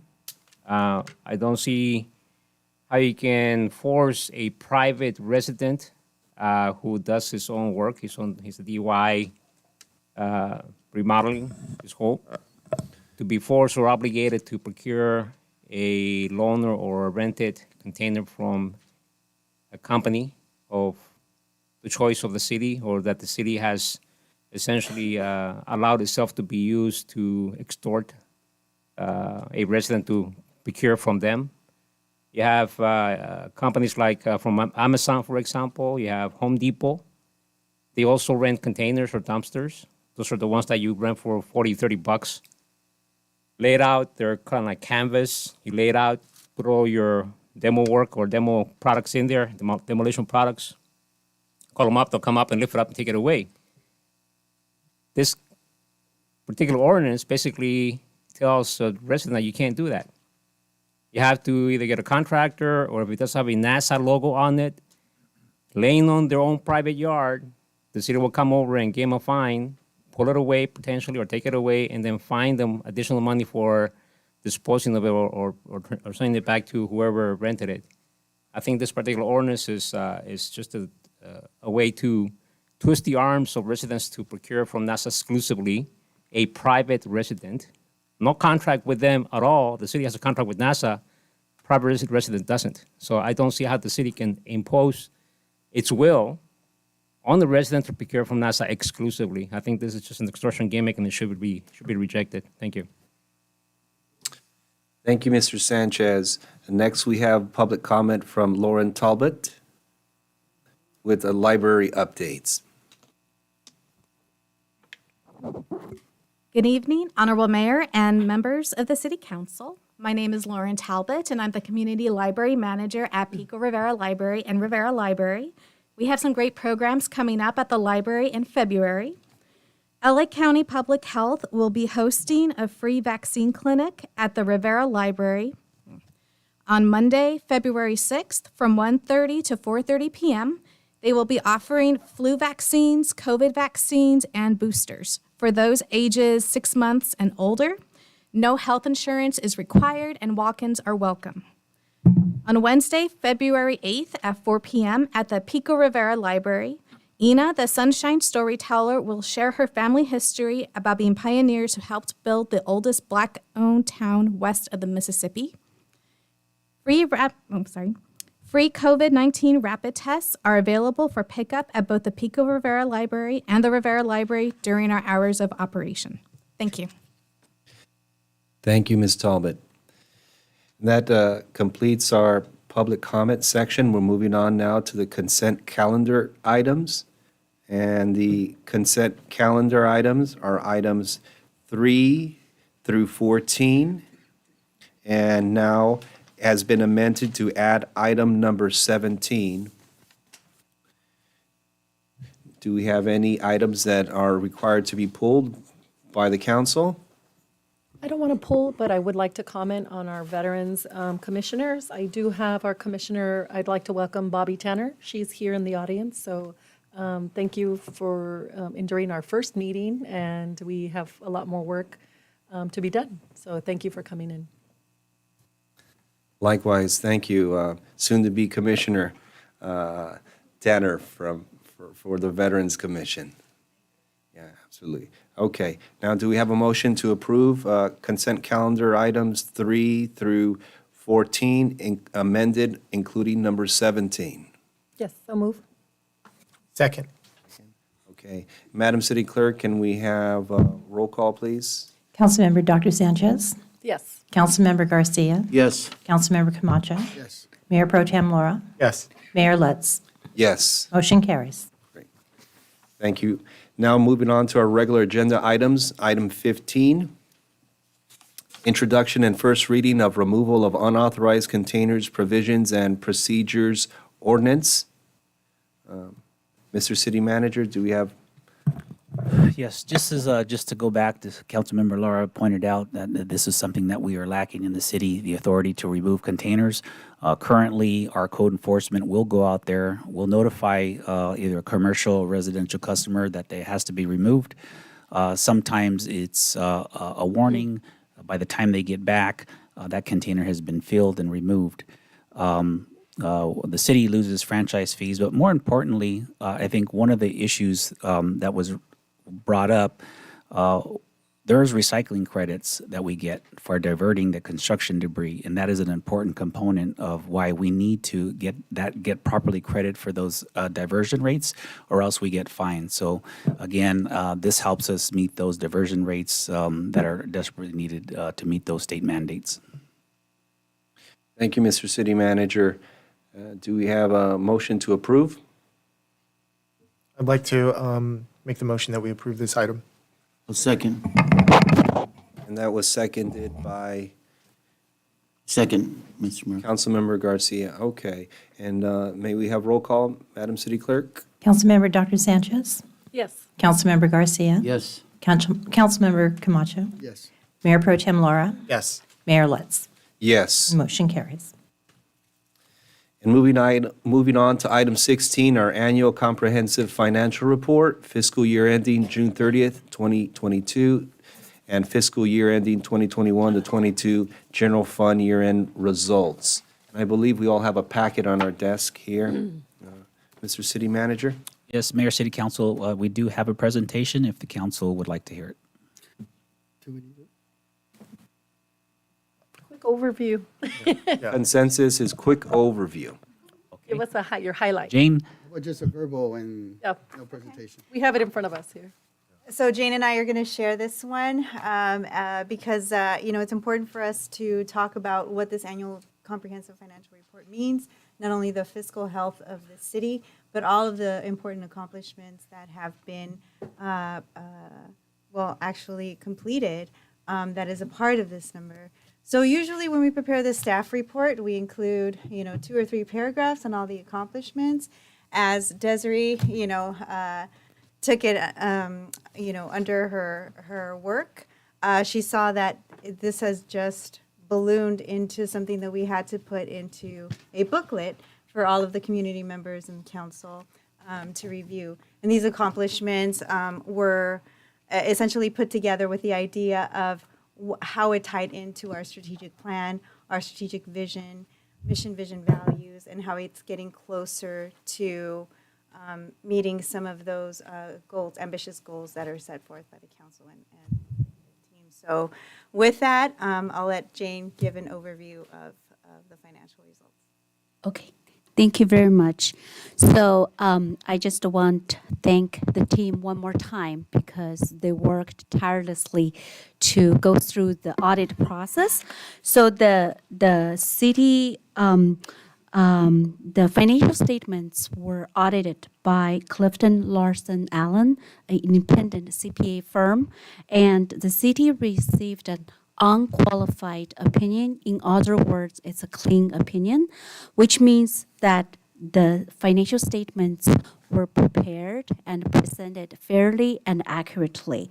So some highlights: the general fund, the revenues came in $3.04 million above the amended budget, and expenditures came $5.41 million below the budget.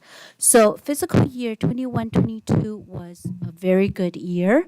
The operating revenues and transfer-ins were exceeded the operating expenditures and transfers out by more than $5 million. However, in December 2021, the city took advantage of the low interest rate at that time, transferred $5 million from the general fund to the successor agent fund, and refunded the tax allocation bond 2001 with tax allocation bond 2021. The interest rate was much, much lower. So it was, Director, I'm sorry to interrupt. That microphone has been notoriously bad, and I think it'd be better if we can quickly switch to that one and continue with your report. Yes. Jane? Yes, whichever. Yes. Thank you. So they can see you. I don't want to take away from the good news. Yeah. Okay, is this better? Excellent. Okay, Yes. thank you.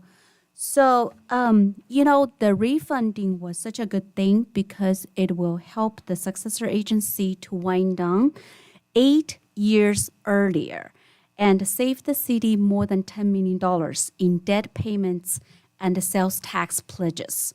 So it was a very good move. And, very luckily that at that time, the interest rate was still good. As a result of the transfer, the general fund had a net surplus of $22,000 for fiscal year 21-22. So for the general fund revenues, we would like to highlight sales tax, property tax, those big items. So for the sales tax, it came in $2.24 million higher than the amended budget. And there are multiple factors, including inflation, increased online shopping from out of state, shipping into California. And also, everybody is aware of the increased interest rate and record high gas price. So when the sales tax dollar amount increase, it does not necessarily mean that the volume has increased. So over the 12 months that ended June 2022, as of June 30, 2022, the CPI increase was 9.1%. So some consumers are buying fewer items with higher price, and some have to tap into their savings and credit cards. So even though the sales tax number have coming up, we monitor it very closely because it is about 50% of the general fund revenue. So we have to, check it all the time, and it is very sensitive to the economy and consumer confidence. Now, property tax collected increased by 6%. Over the 12 months that ended June 2022, the median single-family house price in Pico Rivera went up 18%, almost 18%. However, because the mortgage rate also increased to 5.7 as of June 30, 2022, the property turnover slowed down. So, again, we worked with, HDL and trying to monitor all of those numbers very closely. UUT also increased pretty much because of the CPI. So with that said, the expenses came $5.4 million below the budget because we have about $951,000 saving in salaries and benefits because the city has average of 8 vacancies throughout the year, including some high salary positions. So the maintenance and operation, we have a difference of $4.5 million because we have some open contracts for equipment and professional services that expected to be completed in fiscal year 2023. So examples of those contracts, such as the city council approved replacement of some public works vehicles, about $1 million. But it's like it takes some time for the departments to get those vehicles, and also the IT infrastructure improvement, facility improvement.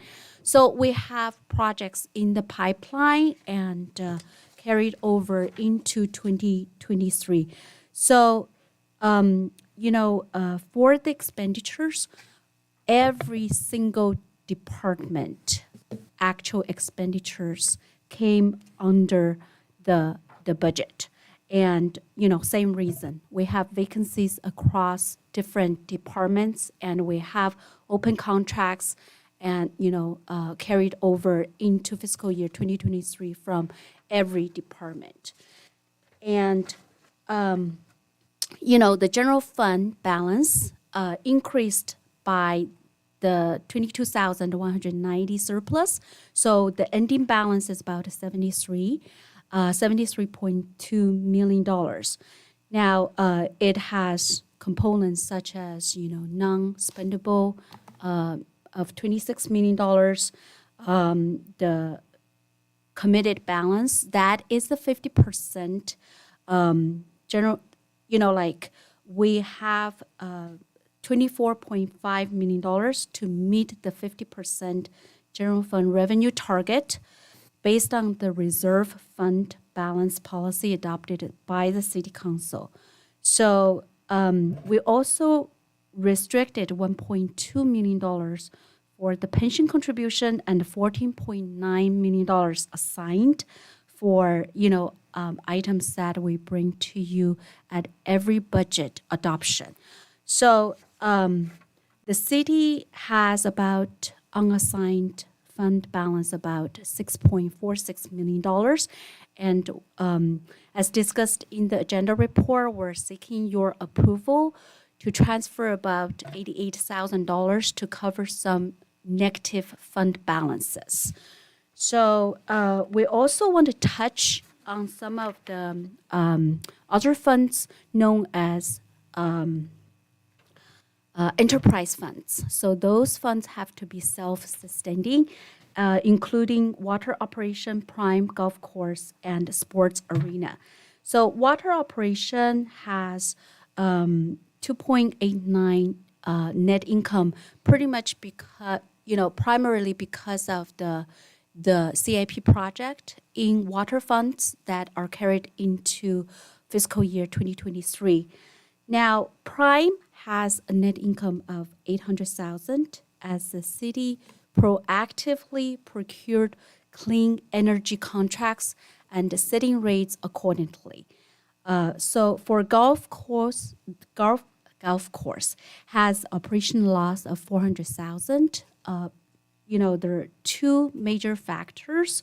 So number one is the U.S. Army Corps of Engineers closed the golf course in October.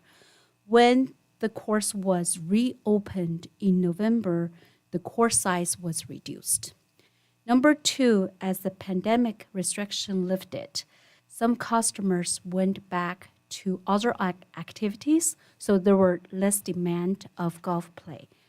And for sports arena, the activities rebounded as the pandemic restrictions lifted.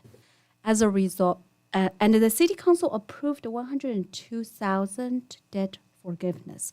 So the net result is the sports arena has had a net income of $166,000.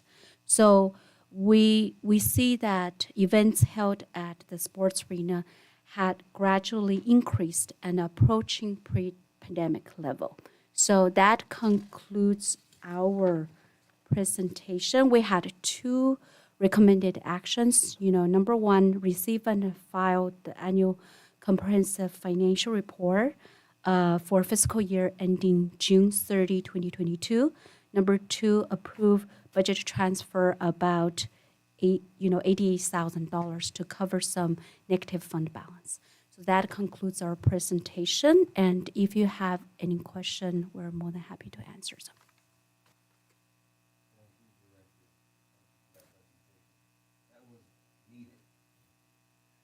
Thank you. Do we have a motion to approve item 16, sections 1 and 2? I move to approve. May we have a roll call, please, Madam City Clerk? Councilmember Dr. Sanchez. Yes. Councilmember Garcia. Yes. Councilmember Camacho. Yes. Mayor Pro Tem Laura. Yes. Mayor Litz. Yes. Motion carries. Thank you for that. Now moving on to the city manager staff reports. Mr. City Manager? I have none at this time, but I do want to have Captain just talk a little bit about Pizza with a Cop. I think it was a successful event, so. Yes, thank you. So we recently had a gathering. We've done some coffee with the cop events at various coffee establishments. We've done some community interaction at the Chick-fil-A. And we recently received an excellent idea during, just at the beginning of school this year, there was a recognition of walking to school, riding your bike to school, getting outside, encouraging the kids to, use transportation to school other than vehicles. And so as we were walking, we started at Hope Church and we escorted a group of elementary schoolers to Ranchito. And a kindergartner, we were talking about coffee with the cop, and a kindergartner suggested, why don't you do it at Chuck E. Cheese? Then we can come. And I thought, oh my goodness, that's a great idea. So Deputy Sepulveda reached out to Chuck E. Cheese, and they were more than excited to host us. We had a great time. I actually caught one of the deputies shooting some hoops with one of the kids. So I think they had a lot of fun as well. And so we are looking forward to doing it again. I passed on the idea to one of my partners who is the captain at Carson Station. And so they will be planning one next. So it was super successful. We were super excited, and all from the brilliant mind of a 5-year-old. It was so cool. So thank you very much for letting me have the opportunity to share that with you guys. Thank you, Captain Hutak. It's what we do here in the city of Pico Rivera is contagious. Yes, it is. Great. Do we have any comments from the dais? Councilmember Laura? Yeah, so I frequent that Chuck E. Cheese on a regular basis with my boy and my girl, and they loved it. They really loved it. And you could tell that it brought out a different section of Pico Rivera that isn't going to the coffee with a cop, can't go to Chick-fil-A. And there was pizza, there were drinks. I think it was free, right? Free pizza, free drinks, free cake. It was a really nice event. Thank you. Thank you for doing that. And I think the residents were calling for more, right? They'd like to see that happen again. So we will be planning another one as well. Great, good. Okay, great. Any additional items for our city manager's report or staff reports? That's it. Thank you, Mr. City Manager. Now moving on to the good of the order. And we'll start with AB 123 reports, new business and old business. Councilmember Camacho.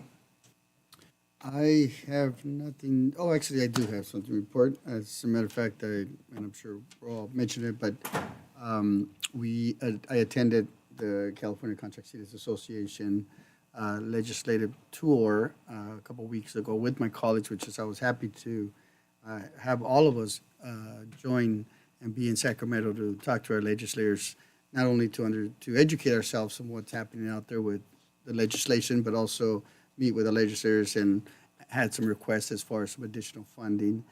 So it was a great opportunity. I'm glad we were all there, and I just wanted to report that out. That's it, Mr. Mayor. Thank you. Councilmember Lara? Yes. Just some items of note I want to recognize.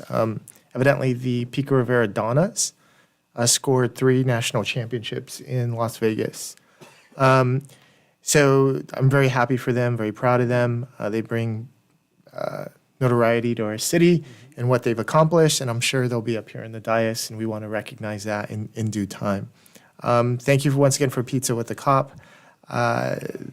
Just a great experience. I also attended, just for AB 1234, the Contract Cities event up in Sacramento. We thought we were going to get the bad weather up there, but in turn, the bad weather was down here while we were up there. But it was good to meet with legislators. We met with Senator Bob Archuleta. We met with our new Assembly member, Lisa Calderon. We also met with other legislators, and we talked about the needs of Pico Rivera.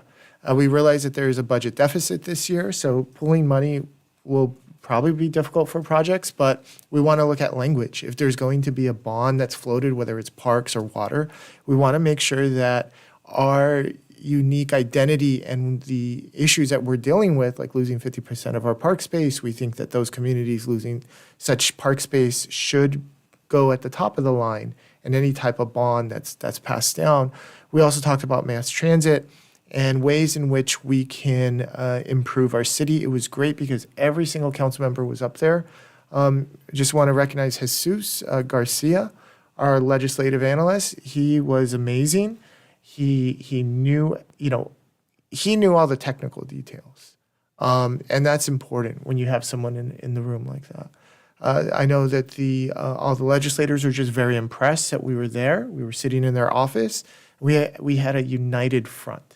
This isn't just what I'm pitching. It's not what the mayor's pitching. It's what the city council is telling these legislators what items that we need. And plus, it was always just very educational on some of the things that are being pushed up in Sacramento. Sometimes I feel that they live in a bubble. There was a gentleman from NIMBY who spoke, and he said, "Hey, I don't need a car. I've lived in California for 6 years, and I ride my bike." And then I just thought, do you have kids? Right? So there was definitely some of that, but and as was brought out earlier in today's meeting, we need to keep track of stuff like that. We need to keep track of the erosion of local control and some of these mandates that are coming down. So it's important to be up there and to educate ourselves on what's going on. Lastly, I managed to meet with Board President Esther Mejia. It was just pure happenstance. I mean, we talk on a regular basis, but it was pure happenstance. I was at the same grocery store as she was, and we just started talking. She would like to meet regarding safe pathways and also our REACH educational program. She wants to know what we're teaching and what the school district is teaching for after school, and we think that there's time to collaborate and they should marry each other. So with that, I'd like to ask for a second on spending some staff time so that we can meet with the school board. I'll second that. Thank you. We can meet with the school board and talk about those issues, especially the safe pathways, because there's been a few instances recently where young girls, either walking to or from school, they've been catcalled by gentlemen in their cars. And I think that was brought to your attention on a real case. So, we want to go back and we can see how we can collaborate with the city and the school district. But thank you. Thank you for the second. Yes, Councilmember Camacho? Mayor, I just wanted to point one thing out that I forgot. I just wanted to take this opportunity to acknowledge, actually, we have a school board member with us today, Mr. John Contreras, school board member of Rancho Unified School District, and also thank him for his work at the Parks Commission and congratulate him on this new endeavor. And I think, as was stated by him and his when he spoke, I think there's an opportunity for us to truly collaborate with the school district. More so than we've had in the past. And I think it's a great opportunity. I think we're in a better position today than we were yesterday as it relates to working in collaboration with our local school district. So thank you. Thank you. Councilmember Dr. Sanchez. Thank you. I do need to report, I too attended the California Contract Cities Conference in Sacramento, and that was wonderful. All of us got to attend and not only hear from local legislators, but from other cities as well. So some of our neighboring cities gave us ideas. We get to collaborate with them. We also got an opportunity to meet with our senator, assembly member, new assemblywoman, and share our exciting projects. Thank you to our city manager, Jesse Jesus Garcia, he put together an awesome briefing packet and just talking about our revitalization program, our transportation. Everyone, I can just tell you that Pico Rivera was a star in terms of our content and just rolling deep.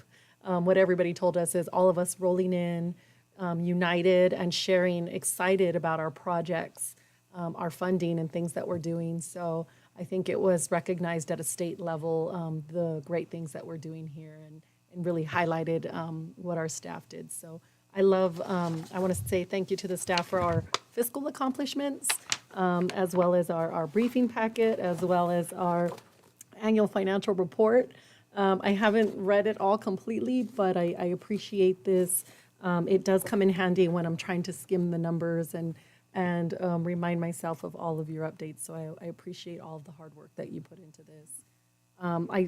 We didn't have a meeting early in January, but I did want to give a shout out as well to our captain and the sheriffs. We were able to attend the annual toy giveaway. It was drive-through, and we also had Marines from the recruit station that came out, and they gave out bicycles and toys. So every kid that wrote a letter to Santa got a certificate in the mail saying, come pick up your toy, Santa's gonna be here. And they drive through and get to pick out a toy. So that was a great event. And I forget how many, over hundreds, right? A couple of hundred. First, it's only open to the children that get that certificate, but then when if there's toys, extra toys donated, they open it up and residents can drive through and pick up toys for their kids. So thank you for that, Captain. That was great. We have all the sheriffs participate. We also had our Christmas Basket Committee food giveaway. Thank you to all the Christmas Basket Committee members, the staff. We also had firefighters from our local Station 40 that came out and volunteered as well to help give away food. We had another toy giveaway that was sponsored at the American Legion Post 341 on Durfee, and Sheriff Luna attended that one. Through VPAN, brought a truckload of toys, and they were given, including diapers, formula, and other essentials that were needed for kids and family. So that's the first time, I believe, that Sheriff Luna came out to our city, right? So that was really exciting, and thanks to him for that. I want to mention this Saturday, the El Rancho Unified School District is hosting the countywide academic decathlon. So thank you to our city. Prime is also helping to support and sponsor lunches. There's going to be 60 school districts, and each school district in the county brings a team of academic decathletes, and they're going to compete on Saturday in speeches, exams, and then at 3:30 p.m. is the large-scale event in the gym, which is the super quiz. Everyone is invited, yourselves as well. They might give us a shout out. It's on the district side, but this is really huge. This is at the county level. And so we've been planning this for a long time, and the students are super excited. This is actually the first time in 3 years since the pandemic that they've done it in person, and El Rancho Unified is hosting it. So this is a big thing for the county, for our academics and for our students, which we have our own team as well. We wish them luck. We hope you do well. Go to bed early on Friday night and don't be too nervous. And I'll be there as a judge. I'll be there during the day as well. So that's it. Thank you. Thank you, Councilmember. Councilmember Garcia. Thank you, Mayor. I too would disclose that I did attend the training in Sacramento, the California Legislative Tour. And I do want to give a shout out to our city manager and Jesus for an outstanding job, and Steve for your direction. But it all started with our city clerk, who kicked off with an opening presentation. Outstanding job, Mr. Glassman. City attorney, yes. Our city attorney, yes. Sorry about that. Scratch that from the record, Anna. She'll take it. She'll take it. Wait a minute. It's our city attorney who got things rolling for us. But I do want to give a shout out to our colleague here, Gustavo Camacho, because when you go out there and you network with legislators throughout California, Gustavo's paved a way for us in this city. He's opened a lot of doors for us where we've been embraced and we've been accepted. So Gustavo, you keep up the good work because you've opened up a lot of doors for Pico Rivera on that end. Mr. Mayor, I do want to share, along with you and our Mayor Pro Tem, we had an opportunity to attend the senior citizen installation ceremonies at Shea Lane, St. Hilary, Forever Young, and Friendly Seniors to go out there and support them on that end. So thank you for allowing me to participate. And VIP, yes, VIP on that end. Other than that, I just do want to give a shout out. Please let the Hit It and Figures team know that we really appreciate all their work. This is very user-friendly and a job well done. Thank you. Thank you, council member. I do want to say thank you to the city staff and the city manager for allowing us to go to the California Contract Cities legislative tour that allowed us to educate ourselves, to make a mark amongst the rest of the cities there. We came, all 5 of us, and we did make an impact.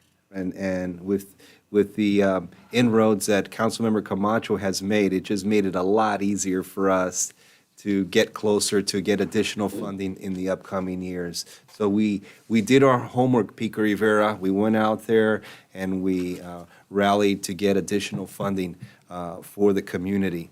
I also attended the U.S. Mayor's Conference in Washington, D.C., and I remember our past mayor from last year, Dr. Sanchez, attended that last year, and she came back with the biggest smile. And now I'm coming back with the biggest smile too, because number 1, I was educated. 2, we made contacts that we haven't already had, or we reestablished ones that we since let go. But more importantly, we let that organization know that Pico Rivera is strong and is intent on bringing in new funding into our community. And we're a respectable organization, a respectable municipality. And when we go on behalf of the Pico Rivera residents, we show that we care. So I do want to address those items for AB 1, 2, 3, and 4. And with my colleague council members, we had the privilege to install the new boards of the senior clubs, 4 in total in the city of Pico Rivera, and they were respectively the Shade Lane Club out of Rivera Park, the VIP Club out of St. Hilary's, the Forever Young Club out of Smith Park, and I believe there was a second one in Smith Park, right? Friendly Seniors. And the Friendly as well. So that I tried to stay as long as I could at the Forever Young Club installation, hoping that I could be forever young. I don't know if that's going to work. But that's it for me as well, for the good of the order. And with that, I want to ask the city attorney to take us into a closed session. But before we do, I do want to close in memory of the following individuals, which is Elian de Jesus Perez, a 12-year-old Pico Rivera Pony Association member, and John Sandoval, an RBA coach. And of course, the victims of the Monterey Park shooting that happened most recently. So if we can bow our heads shortly for a couple seconds in memory of those that we have lost in our city and our neighboring community.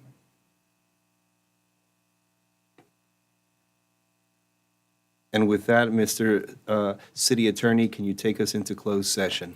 Thank you very much, Mr. Mayor, members of the City Council. We have 2 items for closed session, one under conference with labor negotiator, and the second one being public employee evaluation, both as listed on the agenda. It's appropriate to recess into closed session at this time.